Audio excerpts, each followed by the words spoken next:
कैसे हैं मेरे भाइयों। आज हम लोग ये समझने वाले हैं कि इन्वर्टर वाला करंट को हम लोग छूते तो कुछ भी नहीं होता है, लेकिन ये जो हम लोग का घर में करंट आ रहा है, विद्युत धारा आ रहा है, बिजली आ रहा है, जो पोल से हम लोग तार खींचे हैं उसका जो करंट होता है उसका यदि हम लोग छूते हैं तो मृत्यु हो जाता है। ऐसा क्यों, आखिर क्या कारण है? तो मेरे भाइयों, जो हम लोग के घर में करंट आ रहा है ना, विद्युत धारा बिजली आ रहा है ना, उसका वोल्टेज जानते हैं कितना होता है? उसका वोल्टेज होता है 220 से लेकर के 240 तक। यानी जो आपके घर में विद्युत धारा, मेरे घर में विद्युत धारा आ रहा है ना मेरे भाइयों, उसका वोल्टेज 220 से लेकर के 240 तक होता है। और अगर मनुष्य 90 वोल्ट से अधिक वाला करंट को छू ले, 90 वोल्ट से अधिक वाला करंट को छू लेता है ना, तो उसका मृत्यु हो जाता है मेरे भाइयों। 90 वोल्ट से अधिक वाला करंट को अगर आप छुएंगे तो आपका मृत्यु हो जाएगा। और ये जो बिजली आ रहा है हम लोग का घर में, उसका वोल्ट कितना होता है, उसका वोल्टेज कितना होता है? 220 से लेकर के 240, यानी 90 से काफी अधिक होता है, काफी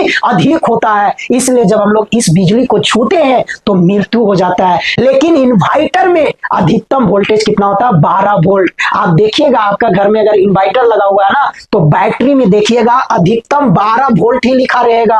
अधिकतम कितना लिखा होगा? देखिएगा 12 वोल्ट। और 12 वोल्ट वाला करंट को हम लोग छूते तो कुछ नहीं होता है, क्योंकि 90 वोल्ट से अधिक वाला करंट को छुएगा ना तभी आपका मृत्यु होगा। और इन्वर्टर का अधिकतम वोल्टेज कितना होता है? बैटरी में लिखा रहता है कितना?